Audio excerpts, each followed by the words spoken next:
नमस्कार, स्वागत है आपका। मैं हूं आपके साथ ममता तिवारी। वक्त हो चला सुपरफास्ट खबरों का। बिहार में नीतीश कुमार की अगुवाई में एनडीए सरकार बन गई है। कल 14 मंत्रियों ने शपथ ली। आज उनके विभागों का बंटवारा हो गया।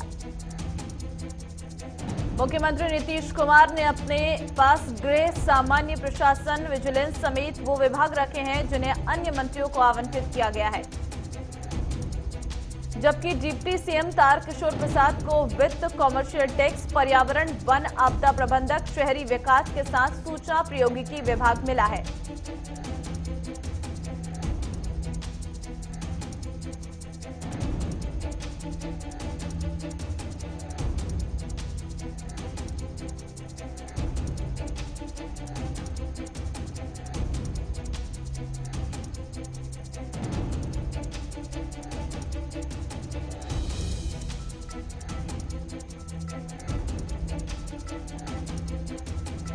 डिप्टी सीएम रेणु देवी को पंचायती राज, पिछड़ी जाति का उत्पादन और ईबीसी कल्याण के साथ उद्योग मंत्रालय मिला है।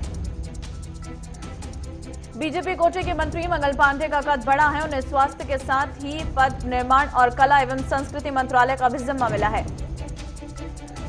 बिहार कैबिनेट बैठक में 23 से 27 नवंबर तक शीतकालीन सत्र आयोजित करने पर मुहर लगी है। बैठक में डिप्टी सीएम रेणु देवी ने हाजीपुर की घटना पर जांच कराने की बात कही। नई विधानसभा के पहले सत्र में पूर्व मंत्री जीतन राम मांझी प्रोटेम स्पीकर की भूमिका निभाएंगे। इस दौरान वो सभी नवनिर्वाचित विधायकों को पद एवं गोपनीयता की शपथ दिलाएंगे। सत्र में बिहार विधानसभा के स्पीकर का चुनाव भी होगा। सूत्रों की माने तो बीजेपी नेतृत्व नंद किशोर यादव को विधानसभा का स्पीकर बना सकती है। केंद्रीय गृह मंत्री अमित शाह ने गुपकार से जुड़ी पार्टियों पर हमला बोलते हुए ट्वीट किया है कि गुपकार गैंग वैश्विक बनता जा रहा है। अमित शाह ने इस गैंग पर तिरंगे का अपमान करने का भी आरोप लगाया। गृह मंत्री ने सोनिया और राहुल गांधी पर निशाना साधते हुए कहा कि क्या वे इस गैंग का समर्थन करते हैं। शाह ने इस गैंग पर जम्मू कश्मीर को आतंक और अशांति के युग में वापस ले जाने का आरोप भी लगाया। दिल्ली के मुख्यमंत्री अरविंद केजरीवाल ने कोरोना के बढ़ते मामलों पर चिंता जाहिर की है। मुख्यमंत्री ने कहा कि जरूरत पड़ने पर बाजारों में लॉकडाउन लगाया जा सकता है। इसके लिए दिल्ली सरकार ने एक प्रस्ताव एलजी को भेजा है, क्योंकि बिना केंद्र की अनुमति के कहीं भी लॉकडाउन नहीं लगाया जा सकता। इसी के साथ दिल्ली सरकार ने शादी समारोह में शामिल होने वाले लोगों की संख्या में मिली छूट को भी बदल दिया है। अब सिर्फ 50 लोग ही शादी समारोह में शामिल हो सकते हैं। बिहार के हाजीपुर में गुलनाच को जिंदा जलाने के मामले में पहली गिरफ्तारी हुई है। एफआईआर के नामजद मुख्य आरोपी चंदन को पुलिस ने गिरफ्तार कर लिया है। इसके साथ ही बाकी 2 आरोपियों की तलाश में ताबड़तोड़ छापेमारी की जा रही है। इस बीच लापरवाही बरतने के आरोप में एसएचओ को निलंबित कर दिया गया है। मध्य प्रदेश सरकार जल्द ही लव जिहाद पर कानून बनाने जा रही है। राज्य के गृह मंत्री नरोत्तम मिश्रा ने कहा है कि जल्द ही हम विधानसभा में लव जिहाद के खिलाफ कानून लाएंगे। नरोत्तम मिश्रा ने कहा कि यह गैर जमानती अपराध होगा और दोषियों को 5 साल तक की सजा का प्रावधान होगा। इससे पहले यूपी सरकार भी कानून बनाने की बात कह चुकी है। गृह मंत्री नरोत्तम मिश्रा ने कहा कि लव जिहाद में सहयोग करने वालों को भी मुख्य आरोपी की तरह सजा दी जाएगी और शादी के लिए धर्मांतरण कराने वालों को भी सजा देने का प्रावधान इस कानून में रहेगा। जेडीयू के पूर्व नेता प्रशांत किशोर ने नीतीश कुमार के 7वीं बार बिहार के सीएम के रूप में शपथ ग्रहण करने के बाद उन पर निशाना साधा है।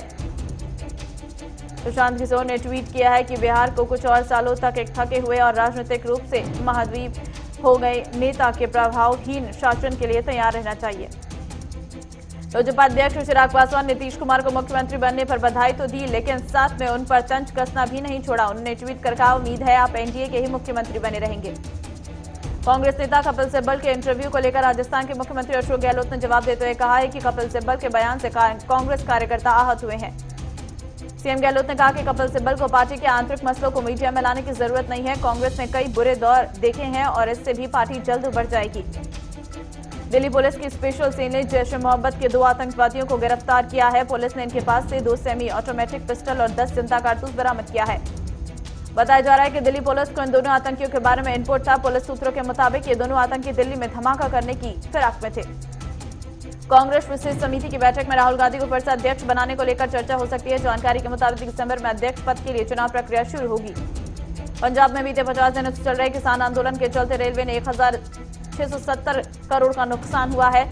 ये नुकसान 1987 यात्री ट्रेनों और 3090 मालगाड़ियों को रद्द करने की वजह से हुआ है। राजस्थान सरकार के कैबिनेट मंत्री भंवरलाल मेघवाल का निधन हो गया है। उनका उपचार गुरुग्राम के मेदांता अस्पताल में चल रहा था, जहां उपचार के दौरान उनका निधन हो गया।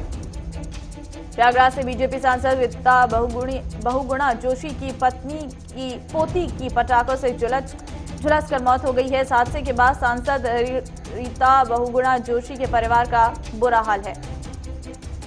अखिल भारतीय हिंदू महासभा ने महात्मा गांधी के हत्यारे नाथूराम गोडसे की पुण्यतिथि को एक बार फिर से शहीद दिवस के रूप में मनाया। ये कार्यक्रम मध्य प्रदेश के ग्वालियर शहर में हुआ। हिंदू महासभा ने अपने कार्यालय में न सिर्फ नाथूराम गोडसे का महिमा मंडन करते हुए पुण्यतिथि मनाई, बल्कि आरती भी हुई और नाथूराम जिंदाबाद के नारे भी लगाए गए। जम्मू कश्मीर में सरकारी अधिकारियों की मिलीभगत से जमीन कब्जाने के मामले में सीबीआई ने 3 अलग अलग मामले दर्ज किए। इस मामले में केंद्रीय सचिव स्तर के एक अधिकारी भी संदेह के घेरे में है। नकली चालान के जरिए जीएसटी चोरी की घटनाओं पर लगाम कसने के लिए केंद्र और राज्य सरकारों ने एक अभियान शुरू किया है। इसके तहत जीएसटी पंजीकरण रद्द करने की प्रक्रिया को और प्रभावी बनाया जाएगा। भारतीय नौसेना के युद्धाभ्यास मालाबार का दूसरा चरण आज से 20 नवंबर के बीच उत्तरी अरब सागर में किया जा रहा है। उत्तर भारत में पिछले 24 घंटे में जोरदार बर्फ गिरी है। कई ऊंचाई वाले इलाकों में भारी बर्फबारी हुई है, जबकि निचले इलाकों में बारिश हुई। इससे तापमान काफी नीचे चला गया है। पहाड़ों पर भारी बर्फबारी की वजह से पहाड़ों पर सफेद चादर बिछ गई है। गुलमर्ग, कुल्लू मनाली, शिमला, केदारनाथ, बद्रीनाथ, चमोली में दिव्य एहसास हो रहा है। उत्तराखंड के चमोली में ऊंचाई वाले क्षेत्र में जमकर बर्फबारी हो रही है। बद्रीनाथ धाम, हेमकुंड साहिब, औली और गैरसैंण में जमकर बर्फबारी होने से तापमान में 8 डिग्री तक की गिरावट देखी जा रही है। हल्की बारिश और हवा के रुख में बदलाव से दिल्ली एनसीआर के सभी शहरों में एक्यूआई में बड़ी गिरावट देखने को मिली है। दिल्ली का एक्यूआई रविवार को 435 था और सोमवार को 221 रिकॉर्ड किया गया। नवंबर के पहले 16 दिनों में ये दूसरा मौका है जब वायु गुणवत्ता इतनी बेहतर हुई है। मौसम विभाग का पुनर्नुमान है कि हवा की चाल थमने से कल एक बार फिर एक्यूआई में गिरावट आ सकती है। दिल्ली में 18 नवंबर यानी कल से तापमान 3 डिग्री और गिर जाएगा, क्योंकि मौजूदा पश्चिमी विक्षोभ और अब दिल्ली और आसपास के इलाकों में कमजोर पड़ गया है। देश में कोरोना वायरस के दैनिक मामलों में बड़ी गिरावट देखने को मिली है। पिछले 24 घंटे में कोविड-19 के 29,164 नए मामले रिपोर्ट किए गए हैं।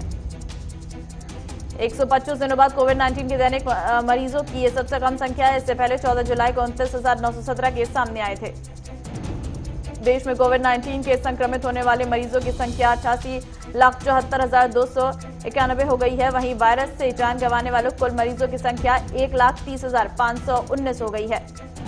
दिल्ली में बीते 24 घंटे में कोरोना से 5वीं बार सबसे ज्यादा लोगों की मौत हुई है। यहां 99 लोगों की उपचार के दौरान मौत हो गई। वहीं 3,797 नए मरीज मिले हैं। भारत बायोटेक ने तीसरे चरण का ट्रायल शुरू कर दिया है। इसमें भारत के 25 केंद्रों ने 26,000 वॉलंटियर्स का ट्रायल होगा। ये ट्रायल आईसीएमआर की साझेदारी में हो रहा है। संसद का शीतकालीन सत्र कोरोना महामारी की भेंट चढ़ सकता है। सरकार साल के आखिरी सत्र पर अब तक फैसला नहीं ले पाई है। संसद का शीतकालीन सत्र आमतौर पर नवंबर के तीसरे हफ्ते से शुरू होता है, लेकिन कोरोना की रफ्तार से लगता है कि सरकार इस साल सत्र को नहीं बुलाएगी और अगले साल जनवरी के अंत में सीधे बजट कराएगी।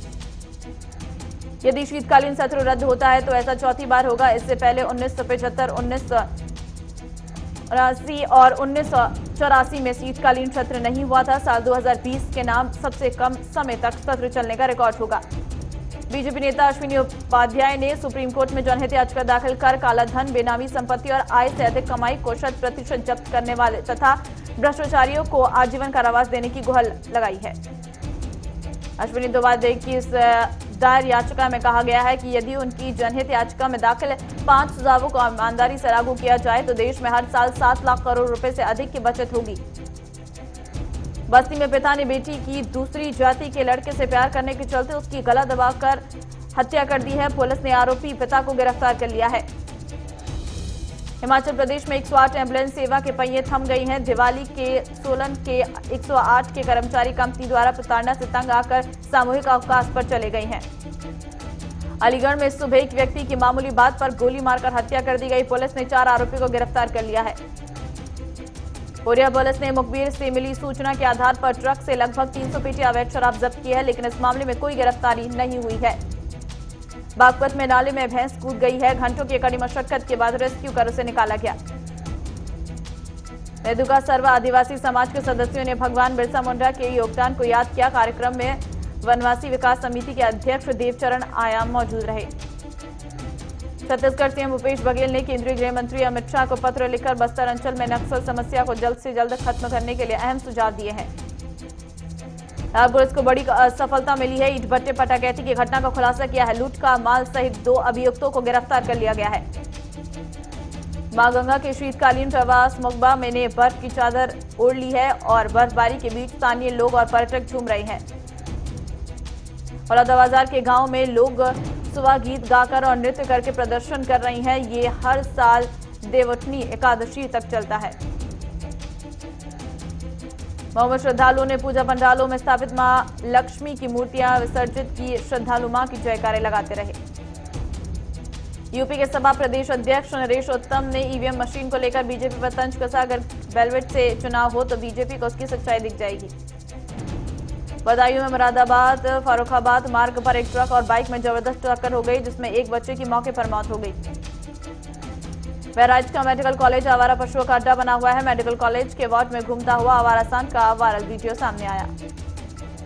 चित्रकूट के गांव में रंगदारी वसूलने आए बदमाशों ने एक ग्रामीण को गोली मार दी है। वहीं उसके साथी के साथ मारपीट की गई है। पुलिस मामले की जांच कर रही है।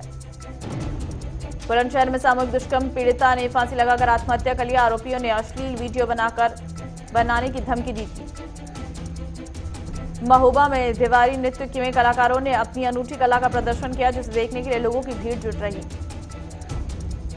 महोबा में कृषि मंत्री सूर्य प्रताप शाही ने कृषि विज्ञान केंद्र का निरीक्षण करने के साथ ही कृषि वैज्ञानिकों को किसानों के हित में कार्य करने के दिशा निर्देश दिए। सोनभद्र में पुजारी ने उबलते हुए गर्म दूध से स्नान किया है। पुजारी का दावा है कि इस दूध से नहाने पर सिर्फ वही जलते हैं जो कपटी होते हैं। सोनभद्र में जमीनी विवाद को लेकर 2 पक्षों में जमकर लाठी डंडे चले। मौके पर पहुंची पुलिस मूक दर्शक बनी रही। सेंसेक्स पहली बार 44,000 के पार हुआ है। सेंसेक्स 458 अंकों की तेजी के साथ 44,095 के रिकॉर्ड पर खुला। रिलायंस इंडस्ट्रीज सरकारी तेल कंपनी बीपीसीएल की बिक्री के लिए लगी प्रांतीय बोली में शामिल नहीं हुई।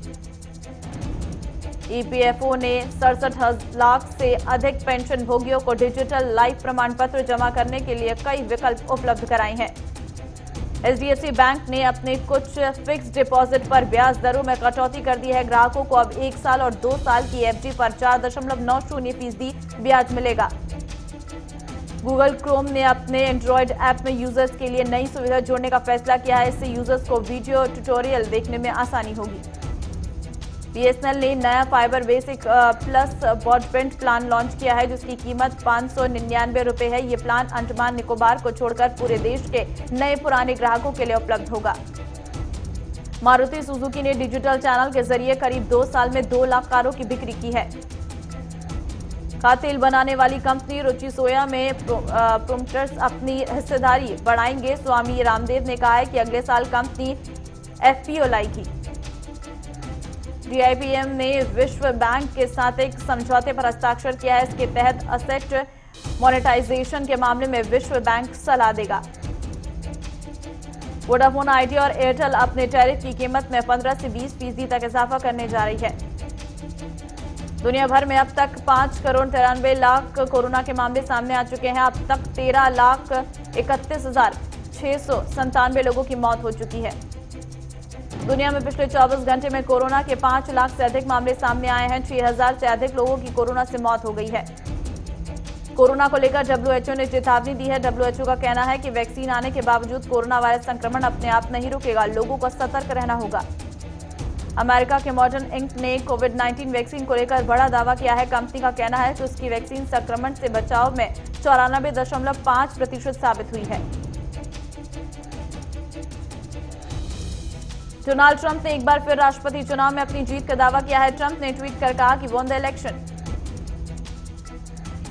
अमेरिका के पूर्व राष्ट्रपति बराक ओबामा ने कहा कि डोनाल्ड ट्रंप को अपनी हार स्वीकार कर लेनी चाहिए। चुनाव के परिणामों में बदलाव आने की कोई गुंजाइश नहीं है।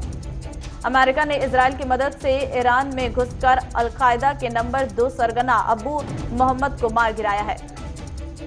इराक में 21 आतंकियों और हत्यारों को सामूहिक तौर पर फांसी पर लटका दिया गया। इराक के आंतरिक मंत्रालय ने इस बात की जानकारी दी है।